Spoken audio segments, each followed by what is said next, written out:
Donc voilà l'étape suivante qui est déjà réalisée, c'est de mettre en place tous les petits connecteurs à broche, des pinoches ici qu'on voit ici. Ce sont des barrettes sécables BM36 de mémoire, donc on peut casser à volonté, soit on en prend une seule, soit là il y en a trois, là il y en a deux, un, voilà, sur les besoins. Donc il y a une petite astuce pour les mettre, c'est pour ça que je fais une vidéo rien que pour ces petites broches. C'est que le perçage 0,8 pour une broche, ça va, mais il faut l'enfoncer quand même avec des pinces. Donc 0,8 pour une broche, ça va, avec des pinces, il faut l'enfoncer. Ça passe avec du 1 mm. Le problème, c'est que si par exemple là on a 3 pinoches, si on perce tout à 1 mm, le problème qu'il va y avoir, c'est que ça ne tient pas. Ça se balade et pour souder, il va falloir faire quelque chose. Et comme vous aurez soudé, ça va être les broches vont être de travers, c'est pas terrible. Donc l'astuce en fait pour celle-là par exemple, ce que j'ai fait, c'est que j'ai percé à 1, ici à 1, les deux extrémités, et au milieu j'ai laissé à 0,8. De cette manière, j'ai pris l'ensemble avec une pince. J'ai pris ça, j'ai pris de main morte. Un peu je suis de la pub. Et donc bon, il y a plus petit comme pince quand même, moi j'avais ça sous la main, j'ai pris ça. Mais après on prend tout l'ensemble et on peut enfoncer. Et vous verrez qu'il y a des endroits où des montages, par exemple de mémoire, il y a la platine à relais, 10 relais qui commandent les 10 filtres. Là il y a toute une ribambelle de pinoches. Donc là pareil, vous percez tout à 1 sauf 1.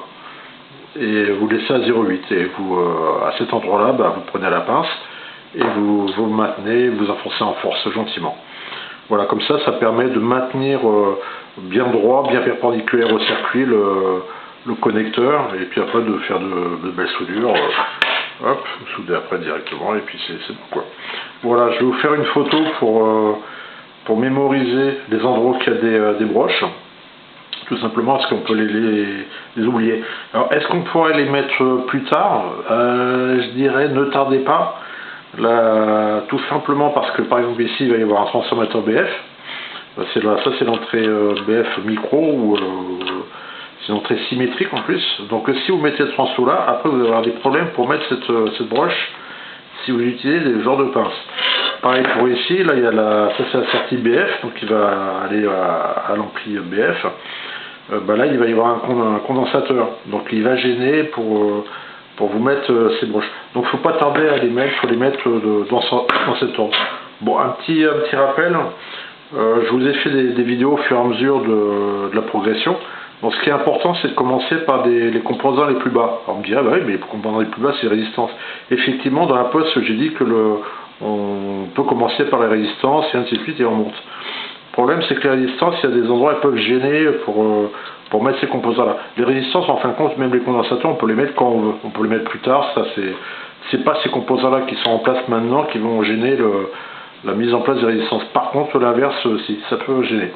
Donc, dans l'ordre, ce qui est important quand même, c'est dans l'ordre des vidéos que je vous ai fait, c'est d'abord les connecteurs, les ensembles les plus bas. C'est-à-dire, là, dans cet ordre, c'était les supports des circuits intégrés. Tout simplement parce que, admettons, si on aurait commencé par les connecteurs SMA, si vous regardez bien, les connecteurs SMA, ils sont plus hauts que les supports. Donc on n'aurait pas pu les plaquer correctement s'il y aurait ces deux connecteurs. Donc il faut vraiment commencer par les choses les plus basses. Donc là, les supports de circuits intégrés. J'en profite pour vous dire aussi qu'il faut utiliser des supports de bonne qualité, tulipe, ce qu'on appelle les types tulipe, c'est ceux-là avec des trous ronds comme ça. Il y a les autres qui sont tout plats là, mais oubliez ça, c'est de la daube. Il faut vraiment prendre de la bonne qualité, ils ont des contacts même en or, et donc c'est vraiment c'est ça qu'il faut prendre, pas autre chose. Donc pour revenir dans l'ordre, les supports CI. Après, ensuite, les connecteurs SMA. Et puis ensuite, j'ai ça, là, qui est les connecteurs broches, qu'il faut vraiment ne pas oublier, parce qu'après on peut s'embêter. Donc il y en a, pour rappel, il y a 12 volts émission, 12 volts réception.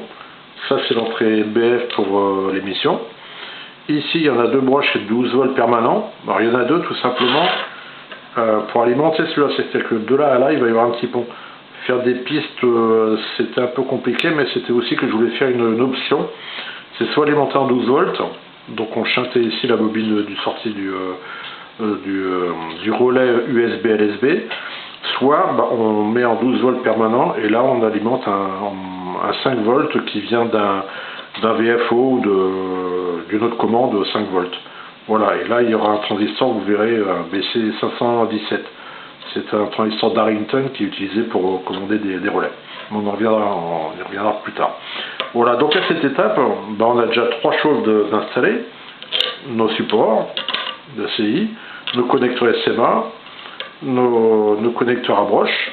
Et maintenant, on va s'attaquer à la suite en hauteur. Tac, tac, tac. C'est-à-dire qu'on va mettre les relais. Donc il y en a 4. Il y en a là, il y en a 2 pour le filtre à quartz, il y en a un pour la connexion USB de l'oscillateur, et puis là c'est celui entrée-sortie qui va aller vers qu'on s'appelle le filtre passe-bande. Les filtres passe-bande, pardon.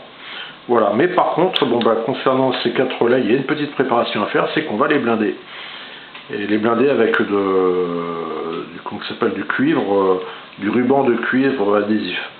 Donc là, ça va être pour une autre vidéo. Mais par contre, je vous ferai des photos concernant les étapes pour blinder ces relais, parce que c'est faire de la vidéo avec en même temps coller les trucs, c'est un peu compliqué, quoi. Il faut vraiment être